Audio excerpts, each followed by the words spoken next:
Selamat malam Mbak Saudara semua dimanapun berada. Jumpa lagi bersama saya Ingrid Pusung dalam podcast Lintas Iman dengan tajuk Kasuara, Katong Semua Basudara.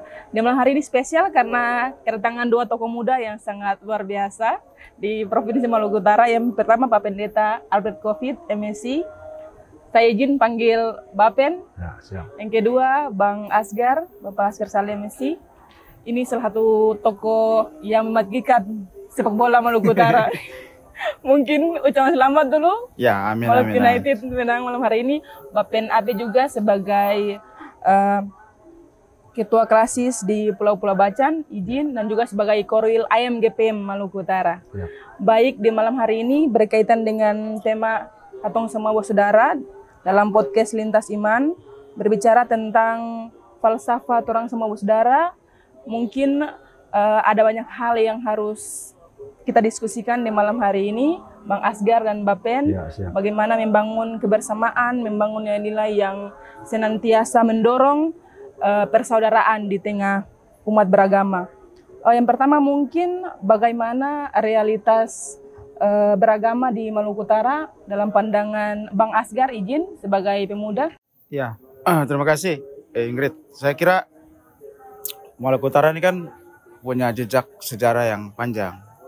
Ini pernah jadi peradaban dunia, kemudian orang datang dari mana-mana berbaur dan nyaris semua agama kan masuk ke Maluku Utara. Jadi sendi kehidupannya memang dia berbasis kepada hukum adat yang saling menopang. Jadi kalau misalnya di Halmahera Selatan itu tempat Bapen Abe ini kan ada Saruma, di Halmahera Utara kita tahu ada Sebuah Lamo, di Ternate sini juga ada adat Seatorang. Jadi khusus misalnya untuk konteks Ternate itu kan sering disebut bahwa adat itu berbasis agama. Jadi adat dalam praktek kemasyarakatan itu dia berbasis ke agama. Agama berbasisnya ke bersendikan kitab suci. Jadi sering disebut dalam bahasa Ternate itu misalnya adat matoto agama, agama matoto kitabula. Jadi itu satu perspektif yang sebenarnya jadi apa ya? Kalau saya bisa sebut itu jadi digital fortress sih. Di tengah gempuran distraksi, kecepatan, berbagai informasi dan sebagainya, memang kita butuh sesuatu yang harus makin menyatukan di tengah situasi seperti ini ya. Saya ingat betul ada salah satu penulis Amerika namanya Dave Eger. Dia penulis buku sangat produktif. Dia menyebut begini, kita sekarang hidup di zaman ketika orang lebih takut kehabisan baterai ponsel daripada kehabisan moral. Ini sesuatu yang butuh perenungan sangat mendalam, karena bayangkan termasuk saya juga mungkin kita lebih takut tiba-tiba ponsel mati, tiba-tiba kita kehilangan notifikasi daripada kita kehabisan moral, kehabisan kebaikan, kehabisan hal-hal mendasar yang mestinya jadi pondasi untuk menyatukan semua orang. Begitu kira-kira. Baik, berarti perkembangan teknologi juga menjadi tantangan tersendiri. Ya, kita hidup di zaman teknologi menentukan segalanya. Bahkan dalam tanda kutip saya bisa sebut bahwa kita hidup sekarang secara tidak sadar sebenarnya kita jadi budak notifikasi. Kalau notifikasinya ya SMS banking seperti sering masuk ke Bapak Abe tidak masalah. Tapi kan kadang-kadang notifikasi itu kan berkaitan dengan hal buruk. Kalau kita bicara tentang kemajuan teknologi, algoritma itu kan tidak bicara tentang kebenaran. Algoritma itu bicara tentang hal yang menarik di masyarakat. Entah dia isu, hoax, ujaran kebencian, narasi-narasi hiperbolis, itu dibagikan dan dia jadi algoritma. Jadi ketika ada satu kata dia viral, itu belum tentu tentang kebenaran. Kan orang sering menyebut, oh kita ada di era post-trust misalnya. Jadi ini hal-hal yang memang butuh perenungan. Kita balik lagi ke masa lalu. Mengapa orang tua-tua kita, leluhur kita bisa hidup damai, kok saat ini kita tidak bisa hidup damai. Padahal mereka hidup di zaman ketika belum ada teknologi yang menyatukan. Itu kuncinya sih sebenarnya. Terima kasih Bang Asgar. Bapen mungkin pandangan tentang kehidupan beragama menurut pemuda. Karena saya ini pendeta, saya bersyukur berada di Maluku Utara. Karena ujian seorang pendeta itu harus berada dalam keberagaman. Iya. Saya akan benar-benar menjadi pendeta kalau saya berada di tengah kemajemukan. Kalau saya hanya di satu komunitas, saya merasa biasa-biasa saja. Pola relasi saya juga biasa. Tapi kalau di Maluku Utara, saya harus bagaimana punya cara untuk membangun relasi lintas batas. Karena itu dalam banyak kesempatan saya selalu bilang bahwa gereja ini harus kita mau membangun tembok atau membangun jembatan. Nah, kita harus bangun jembatan persaudaraan di antara kelompok agama, suku, dan bersyukur ada di Halmahera Selatan. Halmahera Selatan itu 18 sampai 20 suku ada di sana. Dan itu miniatur Indonesia. Nah, bukan saja Halmahera Selatan, di Ternate selalu kita dengar kota multikultur. Ya, itu suatu konteks di mana kita harus mendidik diri kita ini, wow, di mana bumi dipijak, di situ langit dijunjung. Karena itu jangan sampai merasa bahwa ini satu dunia yang lain, berada di Halsel atau di Ternate atau di daerah lain di Maluku Utara.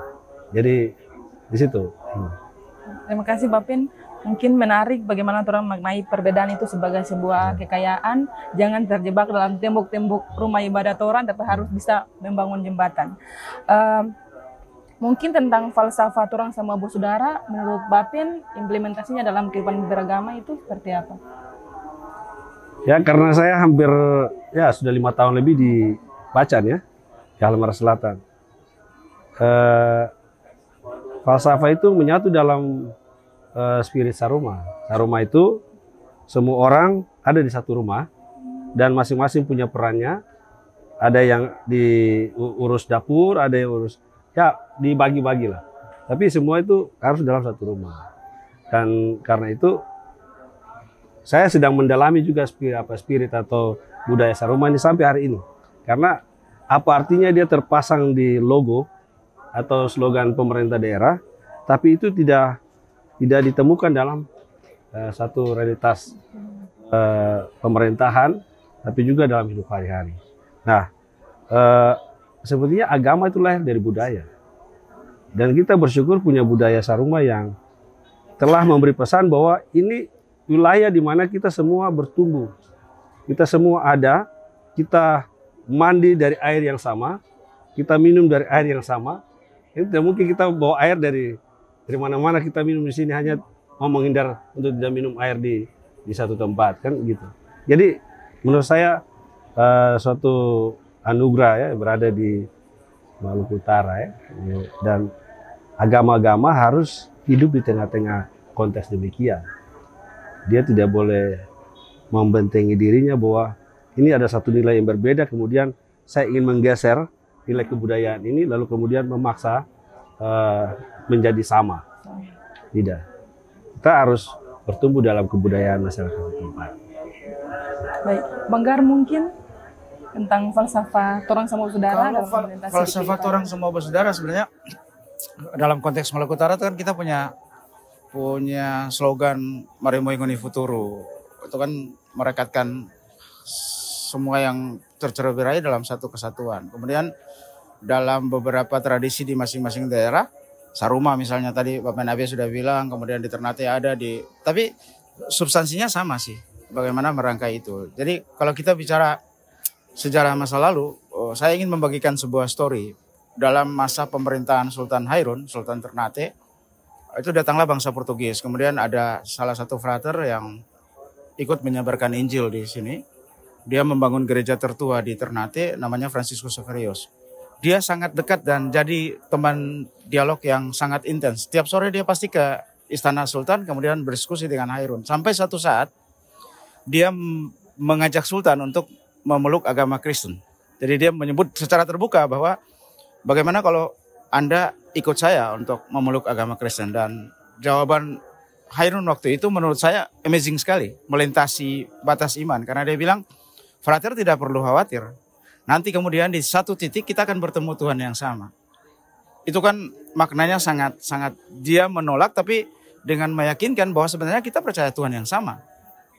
Hanya cara pandang dalam ibadah dan apa mungkin beda, tapi kan kita punya keyakinan bahwa Tuhan kita satu sebenarnya. Itu yang membuat Ingrid bayangkan saja kalau misalnya nilai-nilai ini tidak seperti Bapak Nabe bilang tidak diakulturasi dalam realitas terutama di anak-anak muda yang hidup sekarang dengan gadget dan kecepatan berbagai informasi yang luar biasa, suatu saat nilai ini akan hilang dan orang akan cenderung individualis karena merasa bahwa kita tidak punya sesuatu yang merekatkan. Makanya kalau itu diucapkan sekarang misalnya akan terjadi konflik besar karena Anda dikenakan pasal pemaksaan agama dan sebagainya lah. Kan sering dibully seperti itu, disebarkan seperti itu. Makanya kisah itu benar-benar menginspirasi kami di sini dan dari dulu memang daerah ini terbuka untuk semua orang. Bukan cuma soal suku tapi juga agama yang masuk karena ya hidup bersaudara di Maluku Utara itu berbasis ke hukum adat yang memang dari dulu mengajarkan bahwa kita harus menerima semua perbedaan. Begitu. Menarik, Banggar. Mungkin tentang falsafat orang sama udara, menurut Banggar ini kebutuhan mendasar kah untuk orang pemuda? Ya pasti. Kalau misalnya saya mau melakukan otokritik, yang tadi sempat Bapak Nabe bilang bahwa kadang-kadang nilai ini kan jadi sesuatu yang sakral, sesuatu yang tidak bisa dibicarakan secara terbuka, padahal itu salah. Misalnya orang Ternate misalnya, kalau Anda datang ke sini orang akan bicara tentang adat sehat orang. Apa itu adat sehat orang? Adat sehat orang itu sebuah kebiasaan-kebiasaan yang dilakukan sejak dahulu turun-temurun, kemudian dia bersendikan kepada kepercayaan kepada Tuhan. Jadi adat sehat orang itu kan punya 3 pondasi. Satu, Galip Selakudi. Galip Selakudi itu dalam bahasa Ternate artinya dia ketaatan yang luar biasa terhadap keberadaan Tuhan. Tidak ada diskusi di situ, tidak ada debat bahwa kita semua percaya Tuhan. Kemudian bagaimana untuk memelihara keberadaan Tuhan dalam kehidupan masyarakat? Ya dia menggunakan cingse cingare. Tahapan kedua, ada pengawasan terhadap hukum Tuhan yang kita taati bersama. Artinya ketika orang melakukan kesalahan, balik lagi ke apa yang diajarkan oleh agama dan adat tadi. Dan yang terakhir ya ada seresi diniro. Itu relasi-relasi sosial yang tumbuh di Ternate dan sebagian Halmahera itu bersendikan ke hal itu. Jadi aktivitas sosial orang diingatkan bahwa kita punya pegangan, punya adat, punya agama. Itu sendinya. Jadi sebenarnya kalau kita balik ke 3 nilai ini yang transenden ya menurut saya, karena itu berkaitan dengan sesuatu yang horizontal. Tidak akan ada problem serius kalau orang benar-benar serius. Di luar itu Ternate juga punya falsafah yang kedua, istiadat sekebasarang. Bapak Nabe menyebutnya istiadat. Ada 3 nilai juga di situ. Jadi ada cara sengale. Cara sengale ini kan berkaitan dengan metode yang kita gunakan untuk mencapai tujuan. Kemudian ada loa sebenari, segala sesuatu tetap bersandarkan pada kebenaran. Dan yang terakhir ya bobaso serasai, merasa bagaimana ketika orang berduka kita ikut berduka. Ini kan nilai yang saya kira di semua daerah tumbuh. Problemnya kemudian nilai-nilai dasar seperti itu dalam tanda kutip ya belum jadi bahan ajar misalnya di sekolah. Kadang-kadang di anak-anak muda Ternate itu juga sesuatu yang mungkin dalam tanda kutip aneh bagi mereka. Padahal ini substansi yang sudah diletakkan oleh para leluhur kita jauh sebelumnya. Karena saya bilang tadi di awal mereka hidup rukun di masa lalu. Tidak ada alasan bahwa kita harus berkelahi di masa ini. Itu kuncinya sih sebenarnya. Menjadi PR bersama berarti. Ya, saya kira ya kehadiran tokoh agama, teman-teman guru, polisi dari pemerintah, daerah terutama, keberadaan sultan dan ini harus jadi apa ya? Sebuah konfigurasi sosial yang justru harus menyatukan kita di masa depan karena serbuan saya sebut tadi distraksi-distraksi yang muncul karena kecepatan berbagi informasi ini kan tidak main-main nih. Dulu misalnya ya, saya hidup di Ambon lama, jadi ada tradisi minum kopi misalnya dulu. Sebelum kita masuk kantor, sebelum kita kuliah kan ke warung kopi dulu. Segala obrolan yang tidak masuk akal kan kita bicarakan di situ dan selesai di situ. Jadi kalau Anda misalnya berbicara tentang aspek politik, Anda berbeda pilihan politiknya, palingan ditanya Anda hanya senyum, ngangguk-ngangguk. Tapi sekarang kan warung kopi itu pindah ke gadget kita. Ketika Anda membuka HP, semua obrolan tanpa batasan ada di situ. Dan yang bikin kepala sakit, notifikasinya macam-macam. Orang memberi respon. Kalau pikiran Anda tidak stabil, Anda akan terlibat dalam konflik yang sebenarnya itu justru menjerumuskan kita untuk semakin berbeda. Itu sih menurut saya. Bapen, terkait dengan falsafah ini, apakah penting menjadi dasar bagi orang sebagai pemuda? Sangat penting. Dan karena itu kita harus hidupkan.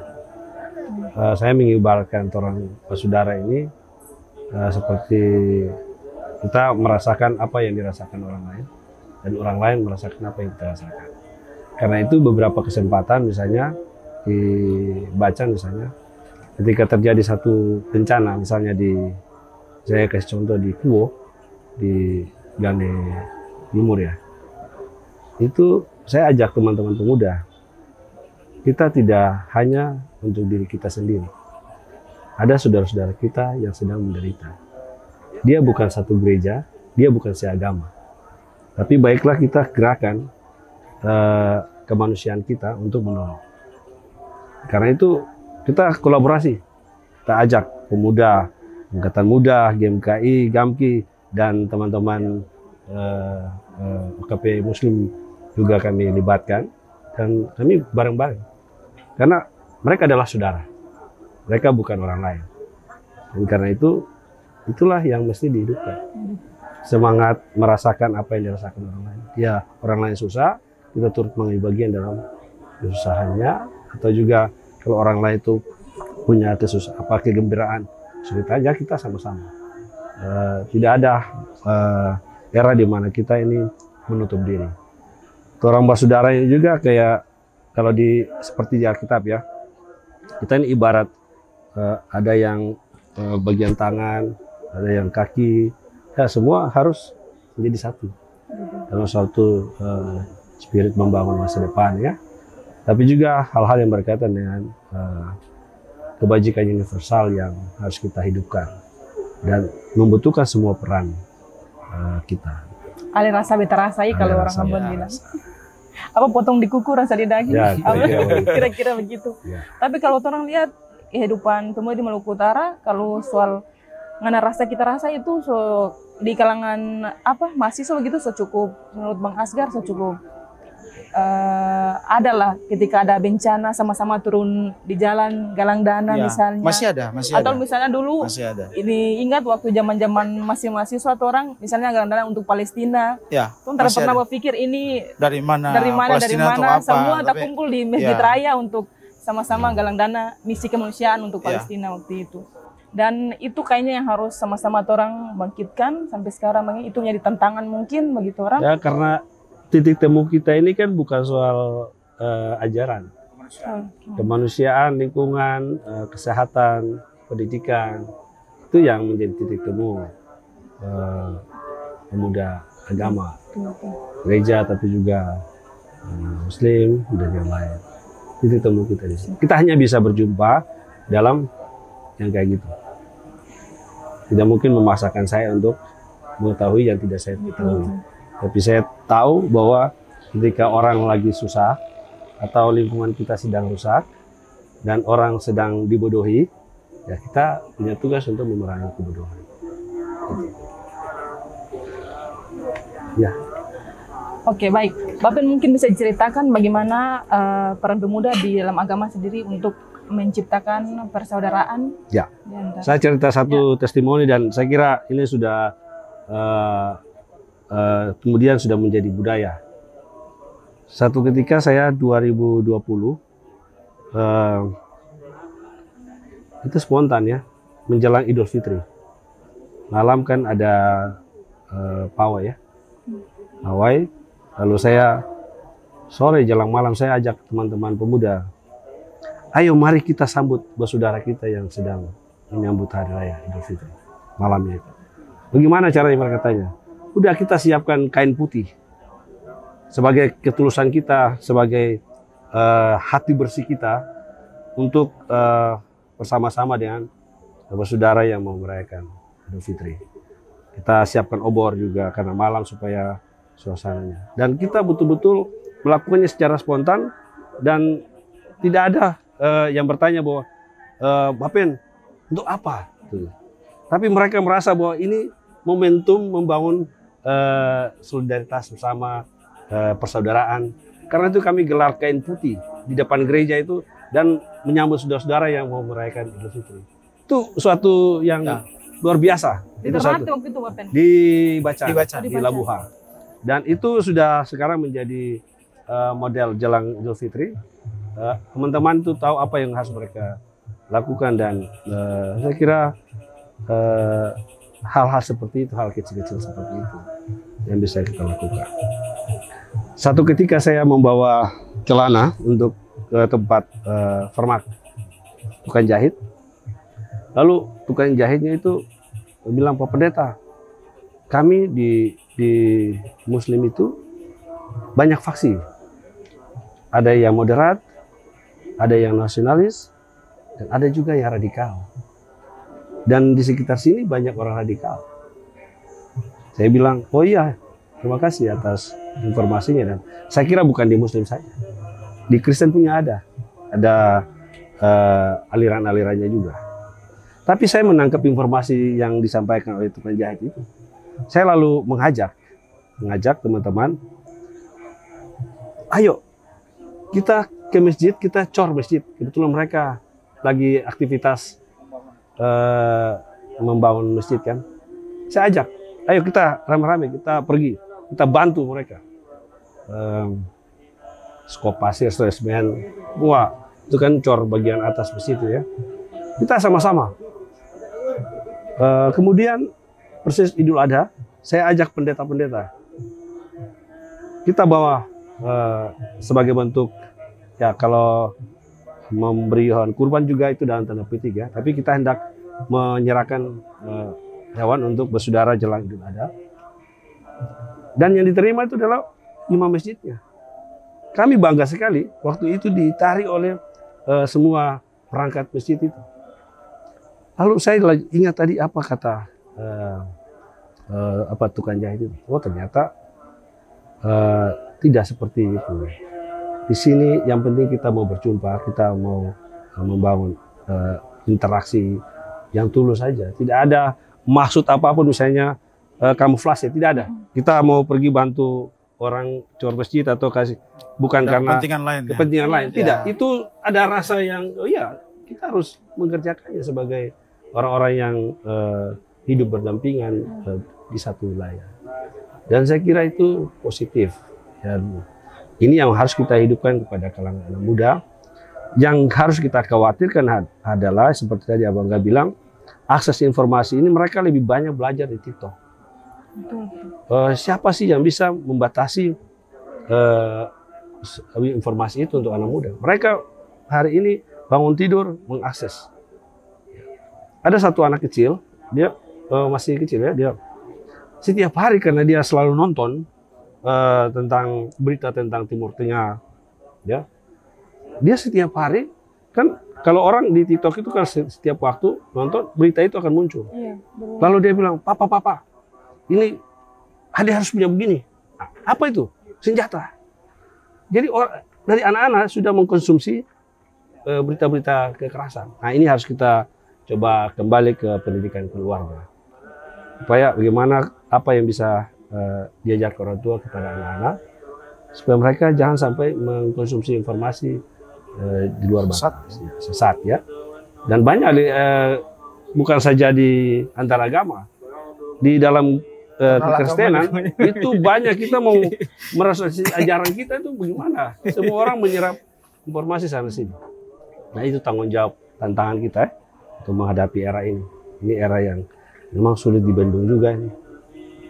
Yang butuh ya itu yang saya bilang tadi, algoritma informasi teknologi bacanya seperti itu. Jadi sekali kita melihat perang, besoknya perang itu akan muncul di notifikasi HP kita. Itu butuh apa ya? Jadi kalau dari story yang diberikan oleh Bapak Nabe, menurut saya sih agar kita memelihara nilai masa lalu sampai dia terus bertahan sampai kini hanya dua cara. Kita mengulang lagi kebiasaan-kebiasaan dan kita butuh role model sih, butuh tokoh untuk menggerakkan itu. Jadi kebiasaan-kebiasaan untuk pertemuan antar lintas iman itu harus dilakukan di level anak-anak ya. Kalau level orang dewasa saya kira distraksi pikirannya sudah kemana-mana. Tapi kalau semakin banyak anak-anak yang bertemu, mereka merasa bahwa kita ini bersaudara. Saya yakin 20-30 akan datang ketika mereka tumbuh dewasa, mereka akan tetap terdekat dengan kebiasaan-kebiasaan yang sudah dibangun dari masa kecil. Itu kuncinya sih sebenarnya. Menurut Banggar ini bagaimana orang sebagai pemuda bersama pemerintah bersama-sama untuk mewujudkan masyarakat yang agamais, harmonis di tengah pemerintahan yang mungkin gubernur baru terpilih, 10 kabupaten kota juga pemerintahan baru terpilih. Bagaimana pemuda bersama pemerintah mewujudkan kehidupan yang harmonis di kalangan pemuda secara khusus dan masyarakat secara umum.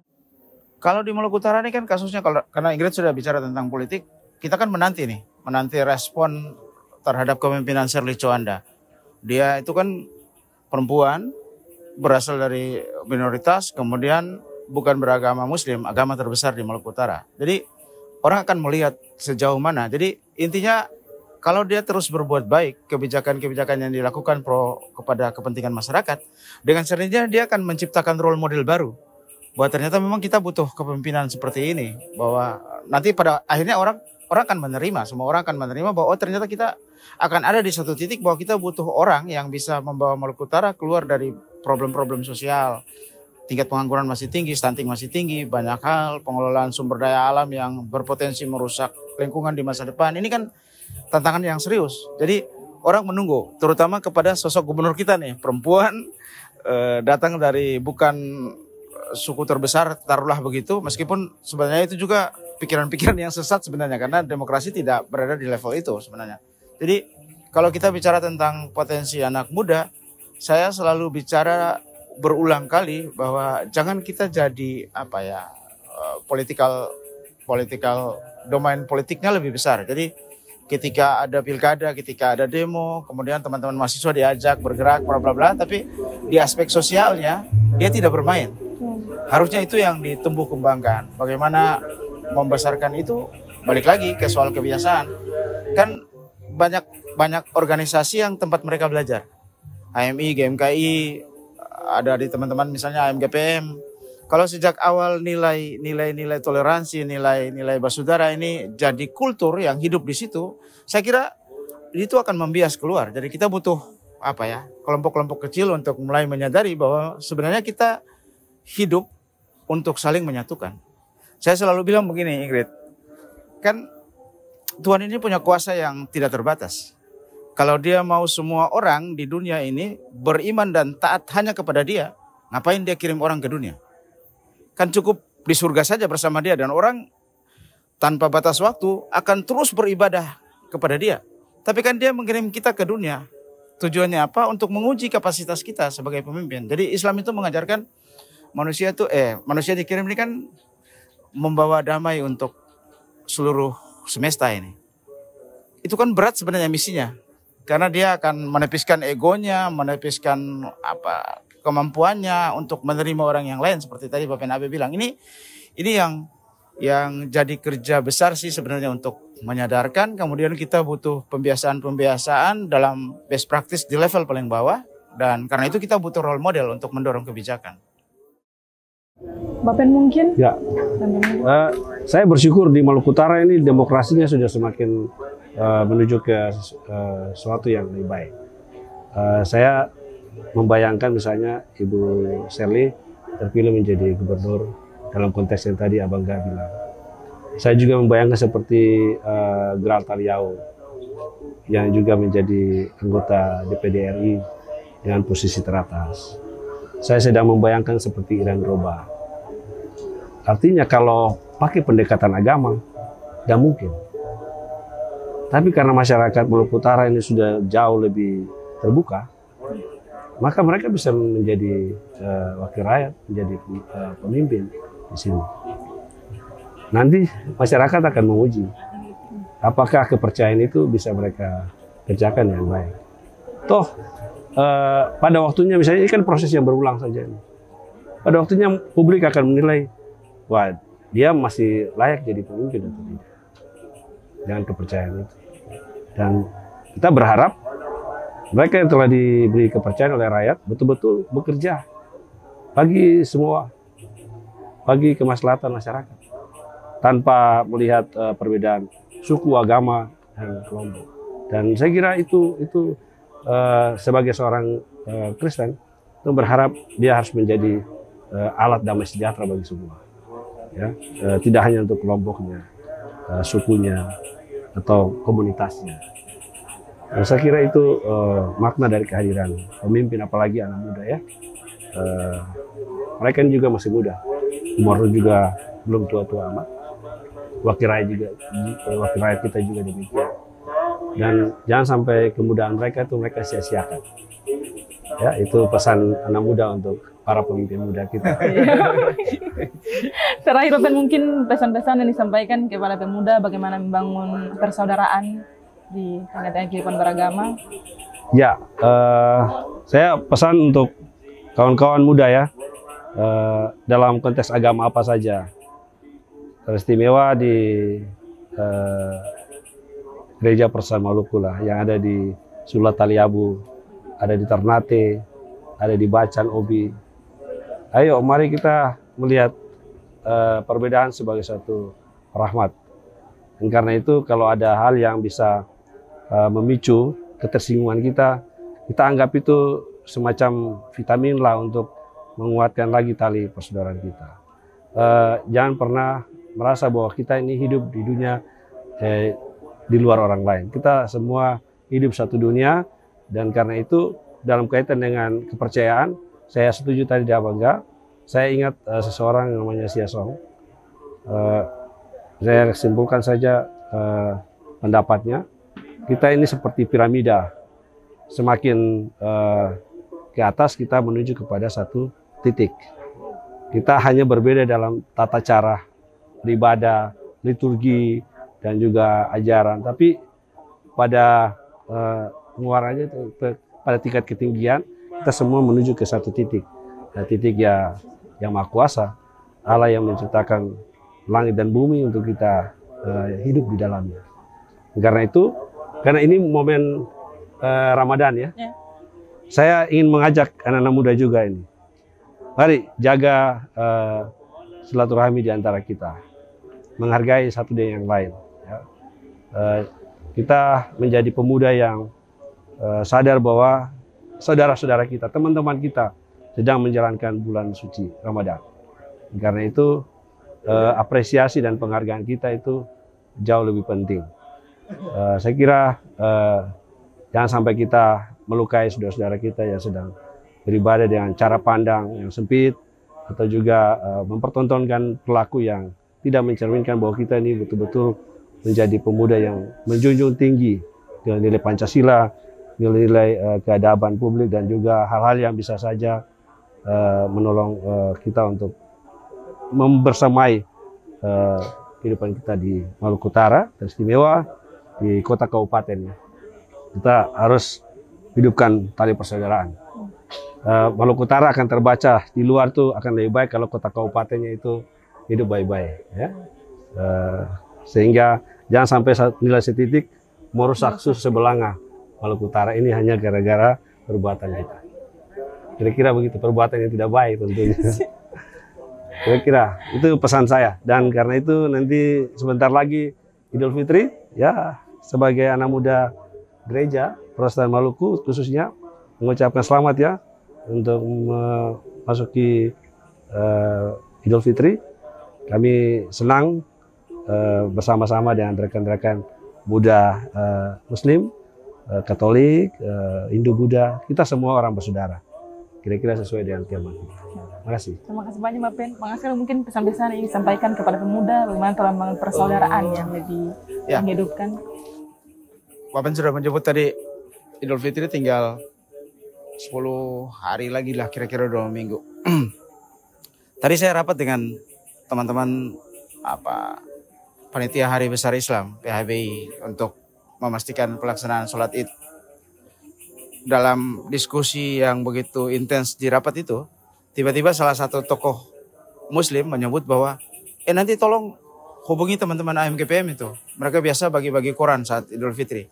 Dan langsung nomor HP masih ada. Ada.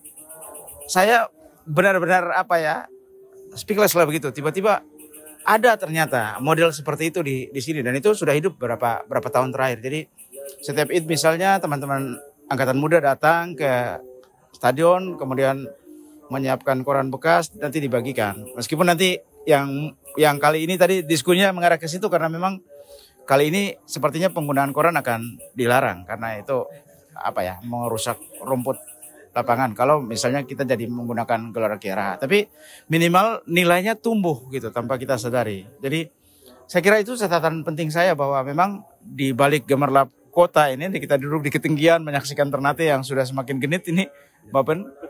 20 tahun lalu, 30 tahun lalu saya tumbuh besar di sini tidak ada seperti ini. Jadi tiba-tiba interaksi sosialnya menjadi lebih intens dan memang butuh role model, butuh pembiasaan, butuh orang-orang yang menggerakkan di level bawah dalam skala yang kecil sebenarnya. Kita tidak perlu harus bikin sesuatu event yang besar, kemudian itu hanya seremoni, mencari glorifikasi, tapi bergerak di level-level yang paling kecil seperti tadi cerita tentang teman-teman di Bacan yang merayakan Idul Fitri dan sebagainya. Itu nilai yang semestinya harus kita kita junjung di sini karena saya itu selalu terbiasa untuk belajar dari masa lalu. Bahwa ada warisan yang, ada legacy yang demikian besar yang telah diletakkan orang tua-tua kita, leluhur kita tentang bagaimana memformat masa depan negeri ini. Itu sebenarnya yang kita pegang. Jadi kita butuh back to basic lah. Sekali-sekali untuk merenung lagi mengapa dulu mereka bisa hidup bersaudara, mereka bisa menerima orang dari luar datang bebas, berniaga, berdagang, menyebarkan agama tanpa berkonflik. Mengapa kita sekarang tidak menerima seperti itu? Ini yang ini. Jadi yang terakhir bagi saya, ini momentum Ramadan, bulan suci. Kalau kita melakukan kebaikan, agak filsafat sih sebenarnya. Kalau kita melakukan kebaikan sebenarnya kita tidak sementara mengejar imbalan yang diberikan oleh alam dan isinya kepada kita. Tapi ketika Anda melakukan kebaikan, terutama anak-anak muda, ketika Anda melakukan kebaikan, Anda sementara merefleksikan siapa diri Anda. Siapa kita gitu. Ketika kita berbuat baik, kita sebenarnya sejatinya sedang merefleksikan siapa kita.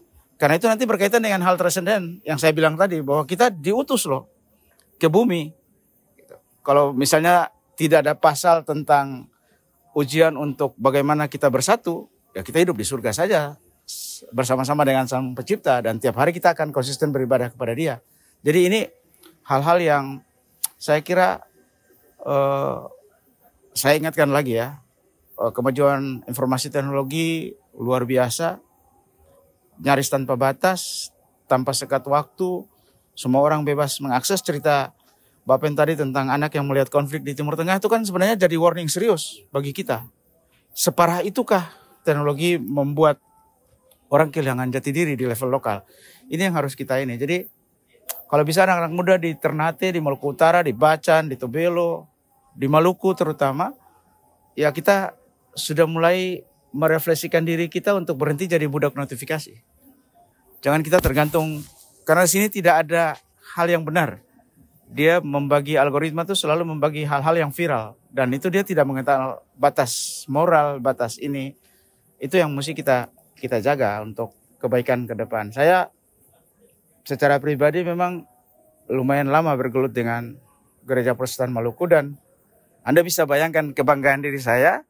Di satu titik saya bisa duduk dengan orang nomor 1 di Gereja Protestan Maluku malam ini dan minum air buraga, minum kelapa muda, makan pisang goreng, diskusi tentang ini kan sebenarnya hal-hal yang sederhana bagi orang, tapi itu bagi saya luar biasa. Dan ini jadi model yang harusnya kita kembangkan. Jadi terlibat aktif lah dengan diskusi dengan teman-teman pendeta. Ya pendeta juga tidak bisa merefleksikan diri sebagai wakil Tuhan yang selalu benar. Dia harus turun ke masyarakat. Begitu juga kritik saya terhadap Ustadz, terhadap para pemuka agama Muslim di sini.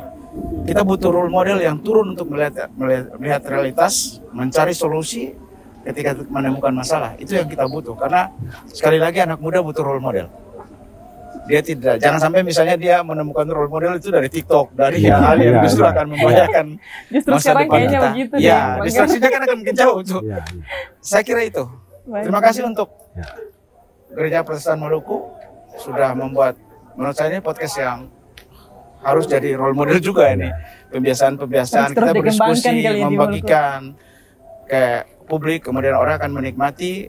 Setidaknya dari taruhlah 100.000 orang yang menonton, saya sangat meyakini mungkin ada 10.000 sampai 20.000 orang yang menerima apa yang kita bicarakan sebagai sebuah entitas yang harus kita jaga. Dan karena itu apa enggak, mungkin kita menyarankan kepada anak-anak muda kita, produksilah konten-konten yang Semuanya positif, merawat lebih kebersamaan, punya ya. kemanusiaan. Ya, daripada produksi konten yang tidak produktif. Salah satu Ya. konten yang bisa dibikin ya tadi Pak Ketum sempat menyebut bahwa fenomena Malut United ini kan entitas Ya, baru Toma. yang menyatukan. Ya, Ini kan bola itu Itu juga menyatukan. menyatukan. Ya. Saya Universal menjadi nilainya memang penonton, menyatukan.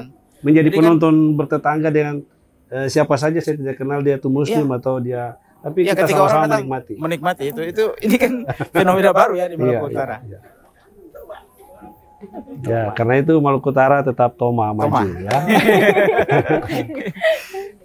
Baik, terima kasih Bapen, Bang Asgar atas waktu di malam hari ini. Terima kasih buat saudara semua yang bisa kita petik di sesi kali ini, yaitu pemuda jangan terjebak dalam tembok-tembok agama, namun harus menerobos keluar, membangun jembatan, mengalami perjumpaan-perjumpaan dengan orang lain untuk memperkuat persaudaraan sebagaimana makna orang semua bersaudara. Terima kasih, sampai jumpa dalam sesi berikutnya.